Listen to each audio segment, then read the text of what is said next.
Olá, meu nome é Bruno, essa é uma live da Palavra que Alimenta. Se você está assistindo a gravação, você já deve ter visto no título, né, que nós falaremos a respeito do livro de Neemias, cujo o tema central é restauração. Então vamos falar aí sobre esse tema. Só vou aguardar aqui as pessoas entrarem para que a gente possa começar. Se você gosta de acompanhar na sua Bíblia, fazer anotações nela, enfim, nós começaremos de Neemias capítulo 1. Nós não faremos uma leitura extensa a respeito do texto, porque a ideia aqui é não estender muito essa live, que ela seja objetiva e assertiva naquilo que ela pretende atingir. Tá bom? Então a ideia é que a gente passe brevemente a respeito dos capítulos, mostrando o que o texto pode apresentar para que a gente aprenda e para que a gente evolua, né? E talvez você seja uma pessoa que esteja precisando de uma restauração em sua vida. É bem verdade que esse texto traz ferramentas para que você se levante como um agente de mudança, para que você de fato alguém que vai fazer a diferença no trabalho de restauração que a sua vida demanda. Seja a sua vida, seja o seu trabalho, seja a sua família, seja o que for. Tá bom? Então, para a gente começar, olá Eliana, olá a todos, né? Vi uma mãozinha aqui, um olá, sejam bem-vindos. Se você está aqui pela primeira vez, seja bem-vindo. Se você já é de casa, continue sendo bem-vindo, tá bom? Vamos lá. O primeiro capítulo de Neemias fala a respeito de uma notícia não muito boa que ele recebe. Neemias era copeiro do rei. O que é isso? Um copeiro era alguém que trabalhava junto ao rei e experimentava aquilo que o rei ia comer. Talvez você possa pensar, nossa, que trabalho bom, né? A pessoa tinha que experimentar aquilo que o rei ia comer. Que mordomia é essa? Na verdade, existia esse trabalho de copeiro porque era muito comum naquela época que os reis eles fossem mortos envenenados. Era muito mais barato você infiltrar alguém ali na cozinha do rei e fazer com que ele fosse envenenado do que simplesmente levantar um exército e atacar um reino. Então, o que eles faziam? Envenenavam a comida. Para o rei não sofrer com esse ataque, esse possível ataque, levantavam-se copeiros, pessoas que eram da confiança do rei, para que eles experimentassem essa comida e então dessem para o rei para que ele pudesse, enfim, se alimentar, beber e assim por diante. Uma coisa interessante é que Neemias, dentro desse contexto, não é alguém poderoso. A gente olha para Neemias nesse texto e vê que ele é alguém influente, mas não poderoso. Influente por quê? Porque ele tinha a confiança do rei. A gente olha aqui nesse texto e a gente percebe que depois, mais pra frente no capítulo 2, você vai entender por quê. Eu vou me manter aqui no capítulo 1 ainda. E olha só, talvez você saiba muito bem de que não é muito difícil você encontrar problemas. Você olha para a sua vida, você olha para as pessoas ao seu redor, você tem facilidade em encontrar problemas. Muitas das vezes, não só tem facilidade de encontrar problemas, como às vezes acontece como aconteceu com Neemias. Neemias recebeu o problema, ele recebeu a má notícia. Um dos irmãos de Neemias chegou para ele e falou, olha, a cidade dos nossos pais está assolada. Os muros foram derrubados, as pessoas que ficaram lá, elas estão numa situação muito difícil. Eu vou dizer para você que a coisa não está boa por lá. Quando Neemias ouve essa notícia, ele vai orar, vai jejuar e se lamentar, chorar na presença de Deus. Ele se coloca no secreto, ele fecha provavelmente a porta do quarto dele, eu não sei, mas ele se priva das outras pessoas e vai orar, e vai jejuar, e vai apresentar a Deus a sua tristeza, as suas lágrimas. E durante a oração dele, é engraçado que ele diz, é como se ele dissesse em sua oração, eis-me aqui para eu ser um agente de mudança. Voltando àquilo que nós estávamos falando, achar um problema não é difícil. Muitas vezes o problema vem até nós, mas difícil mesmo é nós nos levantarmos como agentes de mudança, que foi o caso de Neemias. Ele falou, eu quero ser um agente de mudança, eu quero fazer acontecer. Eu nem sei como vai ser, mas eu creio que o meu Deus vai me dar direção para que eu possa cumprir com essa tarefa. E foi exatamente o que Deus fez. Deus deu graça a ele diante do rei, ele chegou diante do rei e ele estava triste. Estava abatido, porque ele estava realmente muito chateado com aquela notícia, porque os pais dele haviam morado em Jerusalém. A cidade de Jerusalém é a cidade santa, é a cidade, a capital do mundo para os judeus. Então eles olham para aquela cena, né, imaginam a cena de como as coisas estão por lá e ficam muito chateados. E era o caso dele, era o caso de Neemias. E aí o rei pergunta para ele, o que está acontecendo com você? Você está abatido, você está triste? Eu nunca te vi assim na minha presença. O que está acontecendo? O que eu posso fazer por você? E aí ele diz, explica toda a história para o rei. E aí ele pede a graça do rei, ele pede o favor do rei para que ele venha ajudá-lo naquela missão. Fala, Senhor, é o seguinte, eu preciso de ajuda, né? Eu estou conjecturando aqui para ficar mais fácil de entender esse texto. E aí o rei entrega tudo aquilo que ele precisa. O rei dá cartas para ele passar nas cidades até chegar lá. O rei permite que ele levante pessoas para ir com ele em toda aquela obra que precisava ser feita. Ele dá recursos para que eles consigam trabalhar lá. Então olha só, ele primeiro ora a Deus, pedindo que Deus dê graça diante do rei. Mas depois que o rei ele teve a graça do rei, depois que o rei perguntou para ele aquilo que ele queria, ele tinha uma estratégia. Às vezes a gente quer restaurar alguma coisa. Às vezes a gente até diz, eu quero ser um agente de mudança. Mas a gente não formula uma estratégia para que aquilo aconteça. A gente tem que entender que não é colocar tudo nas mãos de Deus. Não é porque a gente orou que Deus tem que fazer todas as coisas. E a gente vai entender nesse texto melhor a respeito disso. Então, ele com essa estratégia reúne tudo aquilo que ele precisa e parte. Uma coisa interessante aqui no capítulo 3, a palavra fala a respeito de uma lista enorme de pessoas. O texto vai falando sobre fulano, ciclano, que é filho de fulano, que levou ciclano.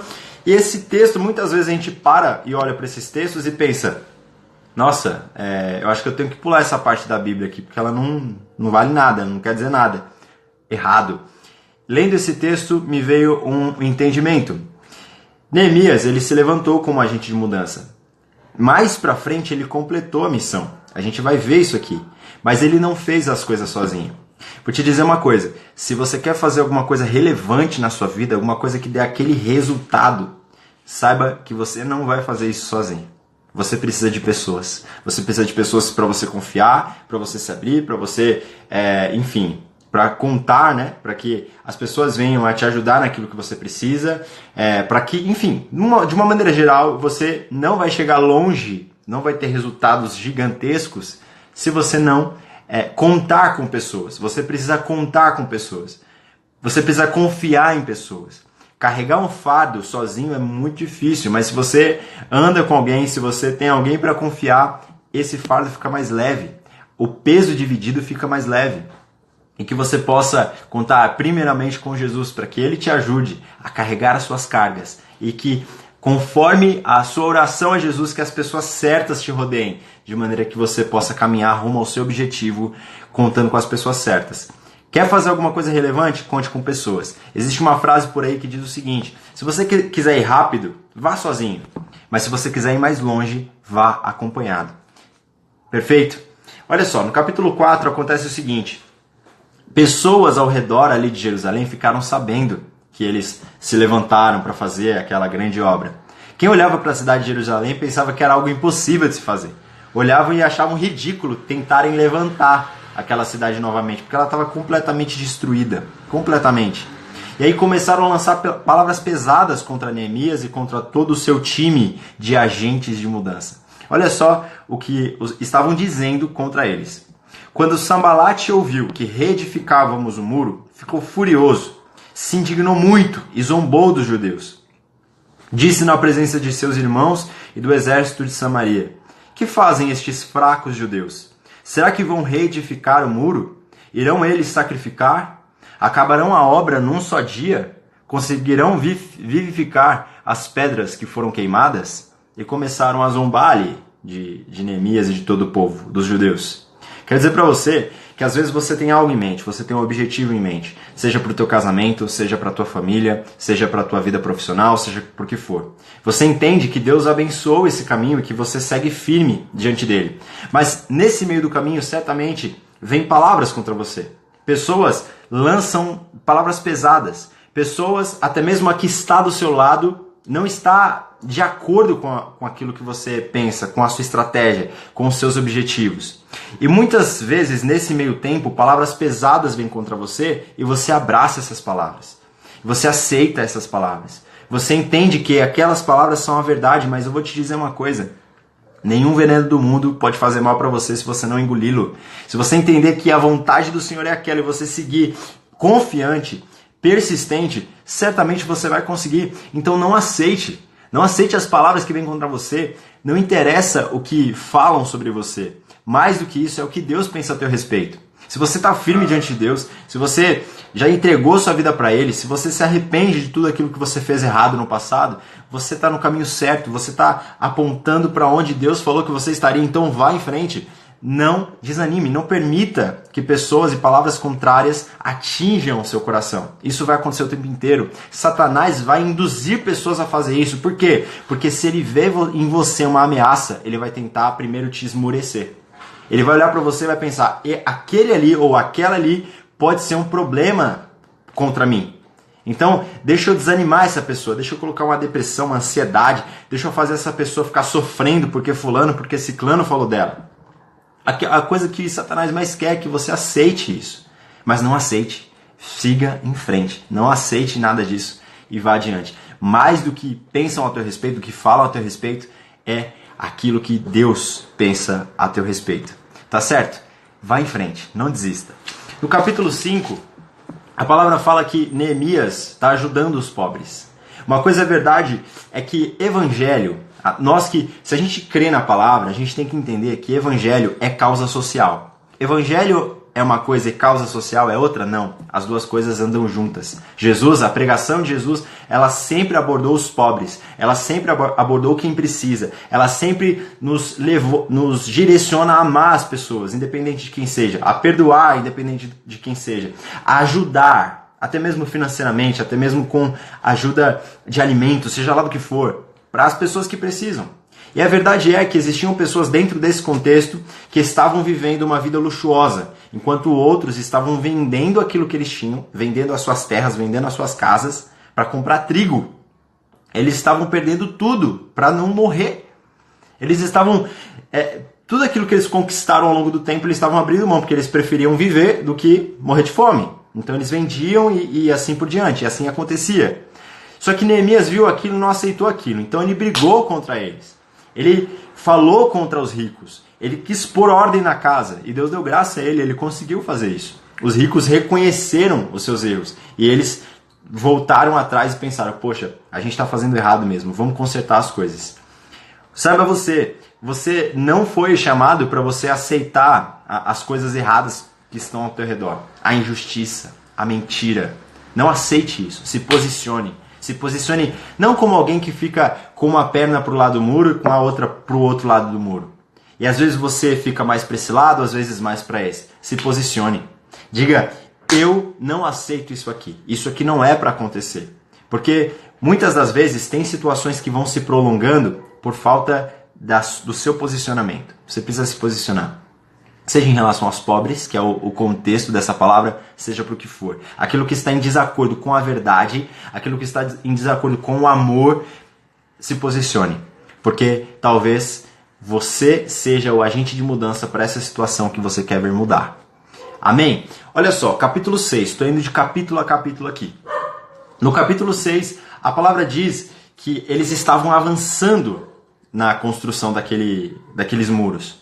E aqueles que antes estavam zombando passaram a ver neles uma ameaça.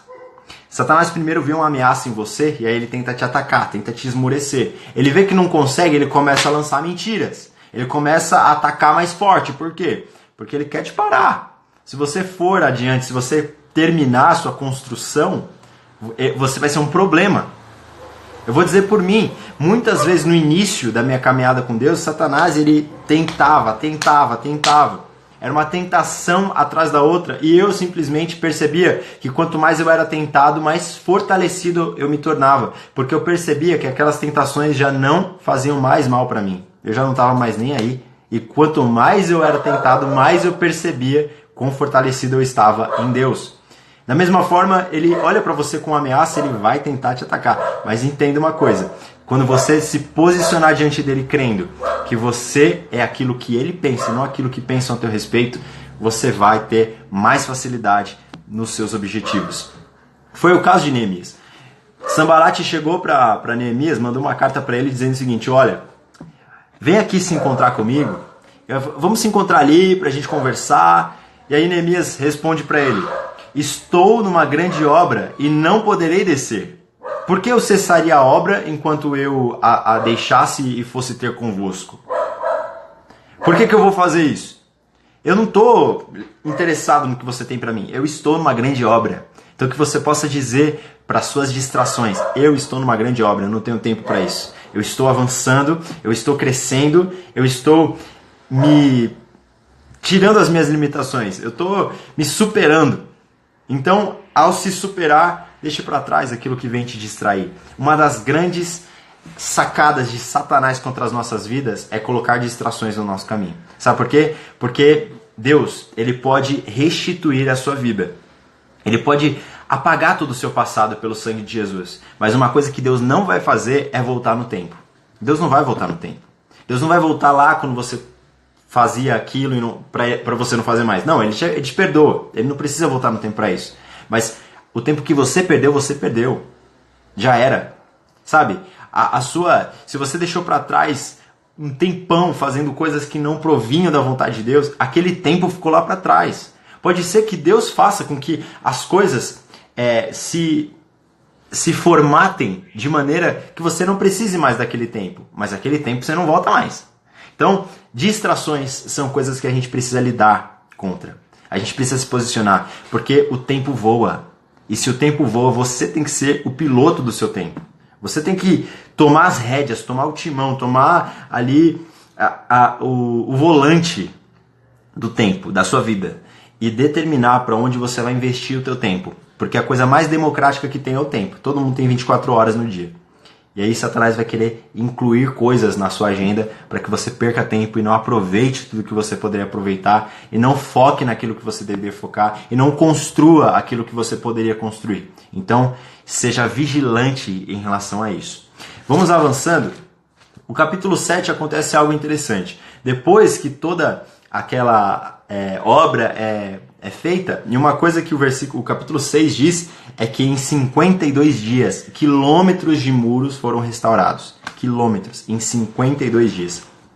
Algo que humanamente seria impossível sem a graça de Deus. Deus concedeu a graça, Deus fez com que eles se tornassem vigilantes, porque em todo esse processo, uma coisa é verdade, eles tiveram que ser vigilantes. Eles não podiam deixar as coisas simplesmente para lá. Porque quando eles viram, quando os inimigos viram que eles estavam indo bem na obra, começaram a ameaçar eles. E aí o que eles fizeram? Eles pararam de trabalhar? Não.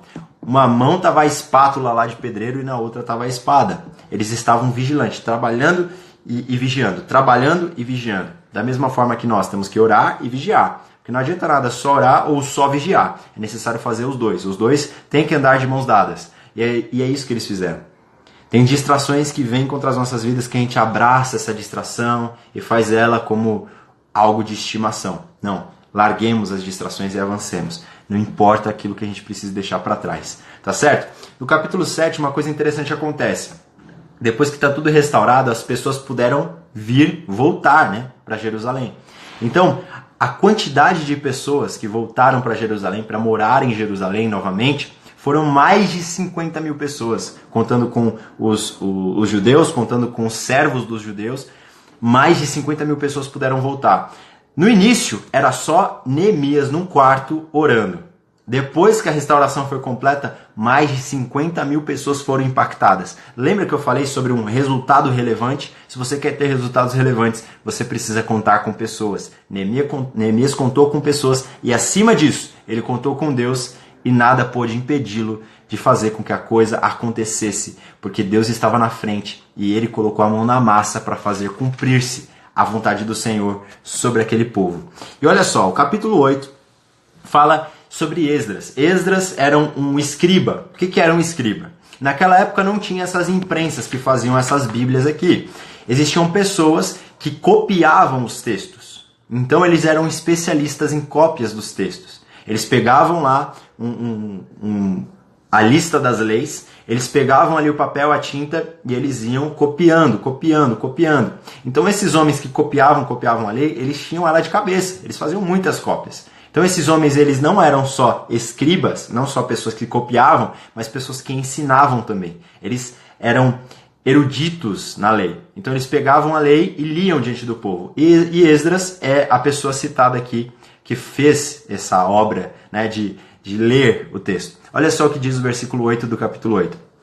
Leram no livro da lei de Deus, esclarecendo-a e explicando-a o sentido, de modo que o povo pudesse entender o que se lia. Então, o povo todo foi reunido. Eles não só restauraram e seguiram a vida, não. Eles pararam e pensaram, poxa, vamos lá, vamos entender melhor o que a lei de Deus diz, o que as palavras de Deus têm a nos dizer. Porque olha só, se Jerusalém foi destruída, dois dos motivos foi a desobediência a Deus e a dureza de coração, que talvez os dois andem juntos. Por causa da dureza de coração, as pessoas elas eram desobedientes a Deus. Elas seguiam outras doutrinas, elas faziam aquilo que era bom para o coração delas e elas seguiam em desobediência. Nisso, Deus permitiu que aquele grande vento passasse por Jerusalém. E esse vento seria o exército babilônico, o exército da Síria. E olha só, mas eles entenderam que não adianta você restaurar muros se a fundamentação desse muro estiver fraca. O que eu quero dizer com isso? Um filósofo disse o seguinte: antes de você curar alguém, pergunte se essa pessoa quer se livrar daquilo que fez ela ficar doente. Então não adianta nada. Se determinada coisa me fez pegar gripe, não adianta nada eu tomar a medicação para melhorar da gripe e continuar fazendo aquela coisa. Compreende? Então, as pessoas, o que levou elas à destruição? A desobediência. Então não adiantaria nada levantar os muros e as pessoas continuarem desobedientes. E foi exatamente isso que Deus deu estratégia para aqueles homens. E Esdras leu a lei, explicou a lei, e a palavra diz que eles ficaram cerca de 6 horas ouvindo a respeito da lei. E quando eles ouviram a respeito da lei, eles começaram a chorar muito, eles começaram a se lamentar, eles começaram a gritar. Tanto que falaram para eles, olha, não é para vocês chorarem, não é para vocês se lamentarem, é para vocês se alegrarem, porque Deus fez essa grande obra aqui, através da vida desses homens. Então se alegrem, né?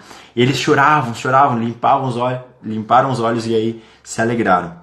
Olha só, quando a gente tem contato com a verdade de Deus, aquilo que está em desacordo com a verdade vem à tona pra gente. A gente percebe o quão fora da vontade de Deus nós estamos. Talvez a gente anda em cegueira. Esse povo estava cego. Eles não tinham uma verdade para comparar com aquilo que eles estavam fazendo. Talvez muitas pessoas que passam aqui pelas lives da Palavra que Alimenta, uma coisa que eu tenho a oportunidade de falar com muitas dessas pessoas, né, que passam por aqui, assim como você está aqui, essas pessoas muitas vezes nem têm consciência do que está em desacordo com a vontade de Deus sobre suas vidas, porque elas não têm consciência de que existe uma verdade que precisa ser conhecida para ser comparada com aquilo que elas estão vivendo. Saiba de uma coisa, esse livro aqui, a Palavra de Deus, mais especificamente o Novo Testamento, essa palavra fica no Velho Testamento, Neemias. Mas os conceitos que nós estamos tirando aqui são completamente neotestamentários. E a gente pode entender que essas lições, elas servem para nós nos dias de hoje. Serve para nós que estamos na nova aliança. Esse povo aqui estava na velha aliança, no Antigo Testamento. Nós estamos na nova aliança, sob o sangue de Jesus. Mas existem coisas aqui que não mudaram. Por exemplo, a palavra de Deus. Naquela época eles leram a lei. Nós estamos apresentando aqui o quê? O Evangelho. A gente está olhando para o livro de Neemias pelas lentes do Evangelho. E pelas lentes do Evangelho você pode perceber que existem coisas que estão em desacordo na sua vida em relação à vontade de Deus. E o primeiro passo que você deve dar em relação a isso é se arrepender.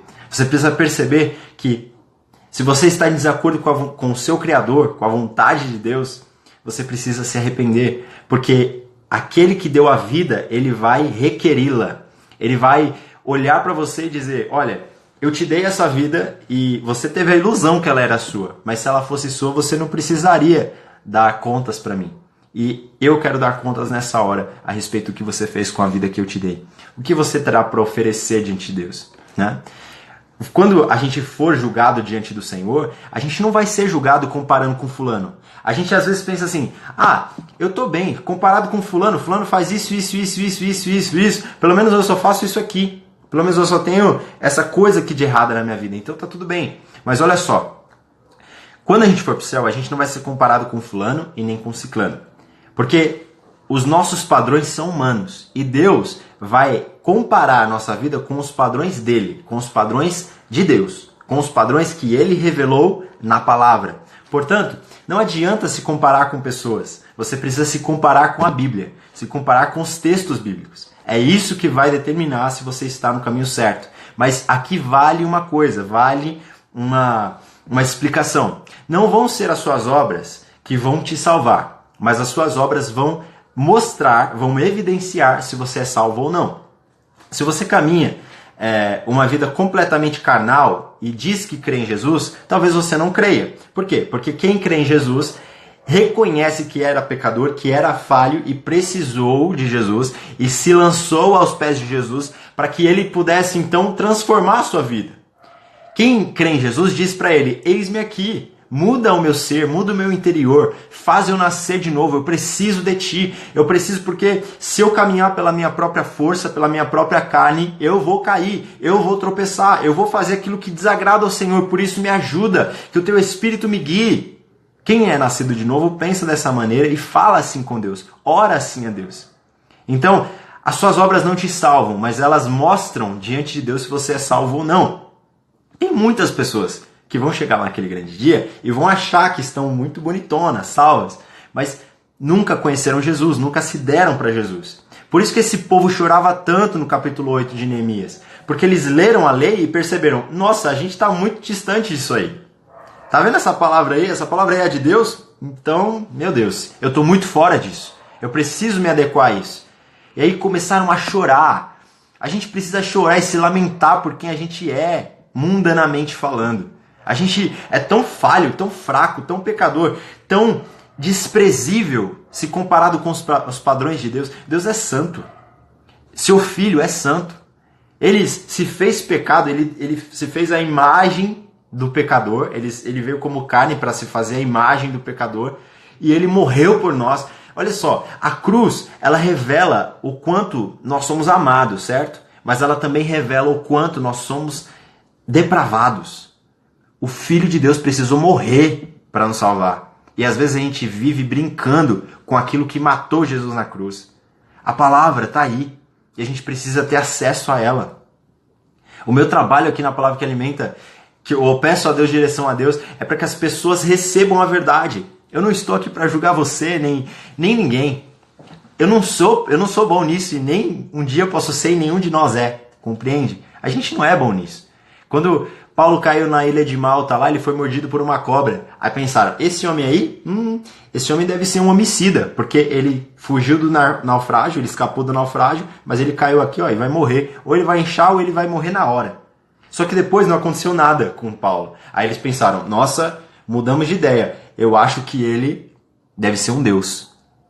Tá vendo? As pessoas primeiro disseram que ele era um homicida, que ele era um pecador, que ele era falho, que ele era isso e aquilo. Depois que ele não morreu, sendo picado por uma cobra venenosa, as pessoas dizem, ele é um deus. Percebe como o ser humano não sabe julgar? A gente não sabe julgar. A gente não sabe apontar. A gente não foi feito para isso. Por isso que a gente não sabe. Eu e você, nós fomos feitos para nos relacionar em amor, como um todo, como filhos de Deus, como pessoas que estão apresentando Jesus para os outros. Para isso nós fomos chamados. Nós não fomos chamados para julgar. Então, não estou aqui para julgar, mas saiba de uma coisa. Essa palavra aqui, ela, através dela, Deus nos julgará. E ela está sendo apresentada. Então, você precisa dar uma resposta diante de Deus. Você precisa entender que você talvez esteja em desacordo com a palavra de Deus. Desacordo com a fé no Filho de Deus. E a palavra diz que é pela graça que nós somos salvos. Crendo que Jesus morreu por nós e que Ele ressuscitou dentre os mortos. Essa é a fé que nos salva. E o primeiro passo para que o seu coração esteja preparado para a transformação que Jesus faz em nós é o arrependimento. Então arrependa-se. Arrependa-se. Sabe, arrependei-vos, pois é chegado o reino de Deus. Essa era a pregação de João Batista. Esse foi o tema da pregação de Jesus também. E esse deve ser o tema da nossa pregação aqui. O arrependimento ele ainda é necessário. E eu não estou falando isso somente para quem já, ou melhor, para quem ainda não se deu para Jesus, para quem ainda não reconheceu Jesus como Salvador. Isso é para mim e para você também, você aí que está desse lado, que também é cristão, que também já entregou sua vida para Jesus. Nós também temos que se arrepender. Porque se a gente não viver uma vida próxima a Jesus, a nossa vida ela se distancia da vontade de Deus. Se a gente não ora, não tem contato com o Senhor, a nossa vida ela se distancia da vontade de Deus. A gente precisa se adequar, se entrelaçar a Jesus, de maneira que ele conduza a nossa vida. Paulo disse em Gálatas 2:20, não vivo mais eu, não vivo mais a minha carne, não vivo mais a vontade do Bruno, não vivo mais a vontade do passado, aquilo que eu fazia antes de conhecer Jesus. Não vivo mais eu, mas Cristo vive em mim. Cristo toma a direção da minha vida. Ele toma as decisões em mim. E a vida que eu vivo nessa carne, que antes era pecadora, eu agora vivo na fé no Filho de Deus, ao qual me amou e se entregou a si mesmo por mim. Ele morreu por mim. E ele morreu por mim para que eu vivesse uma vida como ele viveu. Então, se Jesus morreu por mim e eu reconheço isso, eu não posso levar uma vida diferente da vida que ele viveu. Eu preciso me adequar a ele. Ainda que eu seja falho, ainda que eu seja pecador, eu preciso da ajuda dele. E a palavra diz que aquele que começou em nós a boa obra, a aperfeiçoará até o dia de Jesus Cristo. Então, se arrependa. Reconheça Jesus como Salvador. Coloque, exclame isso. Pois a palavra diz que aquele que reconhece Jesus como Salvador, aquele que com a sua boca confessa e com o seu coração crê, esse é salvo. A palavra diz que todo aquele que clama o nome de Jesus será salvo. Então, é graça, é graça. Você não merece hoje, certo? E você nunca vai merecer, nem eu, nem nós, tamo junto. Mas saiba de uma coisa, se você não crê que Jesus pode fazer e que a obediência de Cristo é o que leva você à salvação, você estará perdido, perdida. Mas se você crê que Jesus fez, que Jesus foi obediente, que ele fez tudo aquilo que precisava ser feito, que ele cumpriu as justas exigências dessa lei aqui, e que ele morreu no nosso lugar, foi uma morte substitutiva, que o perdão da nossa dívida se deu porque ele pagou, aí a gente é salvo. É muita graça, é muito amor. Sabe? Conhecer esse amor e desfrutar desse amor é constrangedor. É constrangedor.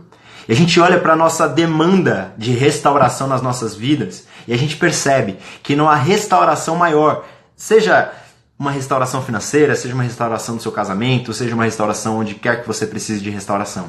Não há restauração mais relevante que nós devamos buscar, senão a restauração que Jesus Cristo operou entre nós e Deus.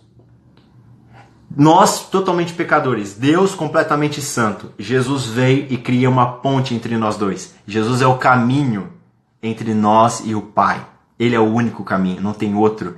E ele fez acontecer. E a gente só precisa crer nele e desfrutar do amor que nós temos nele. Então desfrute disso. A palavra apresenta isso. A restauração mais completa que poderia ter sido feita foi a que Jesus fez na cruz do Calvário. Porque aquela mordida lá no Éden separou a humanidade de Deus. Mas o Calvário, o Monte Calvário, foi a carpintaria onde Jesus construiu a ponte de volta para o Pai. Vou repetir. Aquela mordida lá no Éden nos separou de Deus. Mas o Calvário foi a carpintaria onde Jesus construiu a ponte de volta para o Pai. Hoje nós temos acesso a Deus por causa da obra que Jesus fez na cruz do Calvário. Desfrutemos desse amor, dessa graça, em nome de Jesus. Amém? Se dê a Ele. Se você precisa se confessar a Ele, se você precisa dar a sua vida para Ele, se você reconhece que você é falho, pecador, se dobre os joelhos onde quer que você esteja, na sua casa, onde for, e faça uma oração de confissão a Deus, dizendo: Pai, eu preciso de Ti, eu sou falho, eu sou pecador, eu reconheço que eu não consigo ser salvo, eu não posso ser salvo, mas pela fé no Senhor eu sou salvo. Pela fé no Senhor eu creio que o Senhor pode me libertar, me salvar e escrever meu nome no livro da vida. Não há nada mais precioso que ter um relacionamento contigo. Então toma minha vida nas Tuas mãos. Faça essa oração, se entregue para Ele, não perca tempo, faça isso agora. Deixa eu falando aqui e vai fazer essa oração. Eu creio que isso é muito mais importante, sabe? Se entregue a Ele. E eu vou caminhando para o fim aqui. Capítulo 9, Neemias, juntamente com o povo, faz uma grande oração. E Neemias capítulo 9 é muito parecido com Esdras capítulo 9, é muito parecido com Daniel capítulo 9. É uma oração de confissão de pecados pelo povo. Porque não adianta a gente querer ser cristão se a gente não ora. A oração é o oxigênio da alma. A gente precisa dela. Porque é nela que a gente se conecta com Deus. É nela que a nossa consciência percebe que Deus é um Deus onipresente. Ele está aqui, Ele me ouve. Sabe?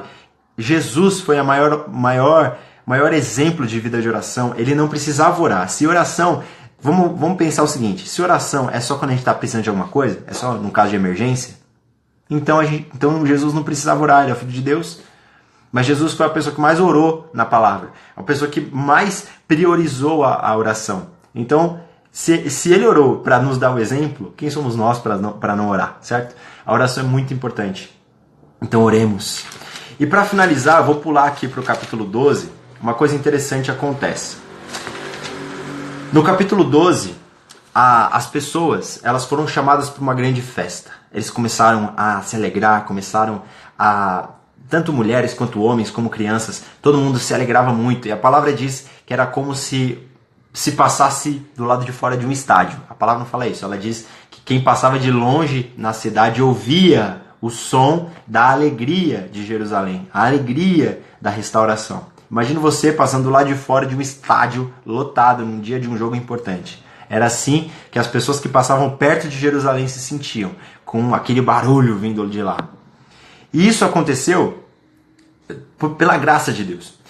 O livro começa com um cenário de dor. Neemias recebendo uma má notícia e indo para o secreto para orar a Deus a respeito daquele tema.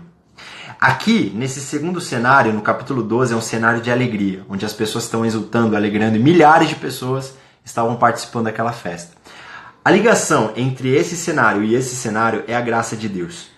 Deus deu a graça a Neemias para que ele tivesse acesso a tudo que ele precisava para que a obra se cumprisse. Da mesma maneira, a gente tem acesso àquilo que transformou o cenário de dor em cenário de alegria, a graça de Deus. Só que para você viver a graça de Deus, você tem que entender uma coisa. Graça é favor imerecido, certo? Você não fez nada para merecer, mas graça não anula trabalho.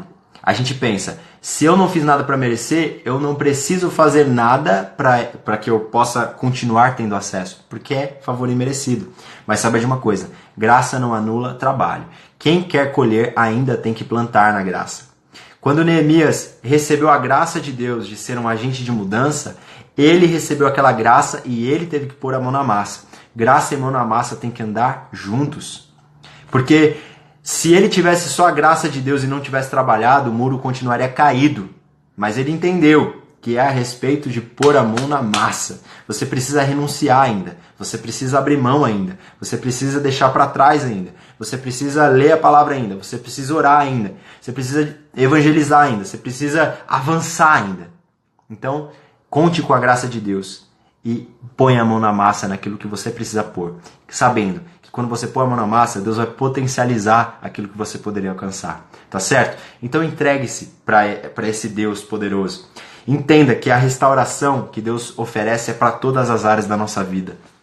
Deus, ele não enviou o seu Filho apenas para que a gente tivesse os muros da nossa vida financeira levantados. Ele fez com que o Filho dele viesse e morresse por nós para que a gente tivesse uma vida completamente restaurada em todas as áreas da nossa vida. Então leve uma vida completamente regenerada por Jesus. E saiba de uma coisa, isso está acessível a você, não importa quem você seja. Faça essa oração de legalidade, de dizer, Senhor, eis-me aqui, direciona a minha vida, eu creio em Ti, eu sou falho, eu sou pecador. E creia nisso. E certamente Deus vai fazer você avançar para os planos que Ele tem para a sua vida. Talvez você não esteja vivendo a plenitude dos planos de Deus para você porque você está apegado a uma vida que não é sua. Deus chamou você para viver uma vida regenerada em Jesus. Olhe para Jesus, aprenda com Jesus, se entregue para Jesus e certamente você vai experimentar a bondade de Deus. Amém? Se você está sendo abençoado por essa live, eu já estou encerrando aqui. Se você está sendo abençoado por essa live, se você está gostando dela, saiba que eu vou baixar essa live e vou colocar lá no canal do YouTube.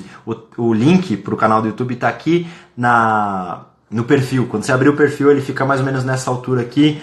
Abre lá aquele perfil, se inscreve, ativa o sininho. Esse vídeo vai aparecer lá. Então acesse o vídeo, deixa o like, comenta, compartilha, leva esse vídeo para mais pessoas. Deus pode salvar vidas por meio do seu compartilhamento, tá? Eu creio nisso firmemente, por isso eu oro e que você seja um instrumento aí para propagar a mensagem de Deus por onde quer que você esteja. Tá bom? Seja nas redes sociais, no WhatsApp, enfim. Deus abençoe a sua vida. Obrigado pelos comentários. Deu para ir lendo alguns aí ao longo da live. Deus abençoe vocês. Eu vou finalizar com uma oração e que a gente possa continuar desfrutando do amor de Deus e da restauração que Ele nos proporciona em seu Filho. Amém? Deus amado e querido, muito obrigado pela oportunidade que o Senhor nos dá de aqui aprendermos mais sobre o Senhor, sobre restauração, sobre a Tua Palavra, sobre quem o Senhor é, sobre os Teus planos para nós. O Senhor é maravilhoso e não tem palavras para agradecer tudo que o Senhor tem feito.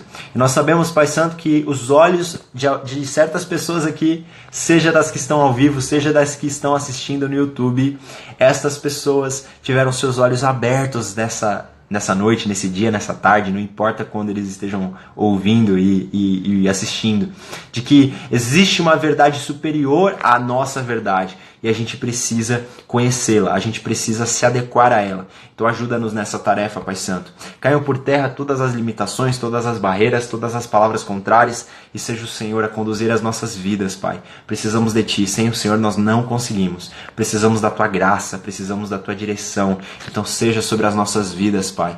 Precisamos de Ti e que assim se faça para a honra e glória do Senhor, Pai. É o que eu te peço e desde já te agradeço em nome de Jesus. Amém. Deus abençoe sua vida. Fique na paz, ó. Em breve essa live vai estar disponível no YouTube. Então se você não assistiu tudo, eu recomendo, tá bom? Fica na paz, Deus abençoe. E conte com a palavra que alimenta. Até mais.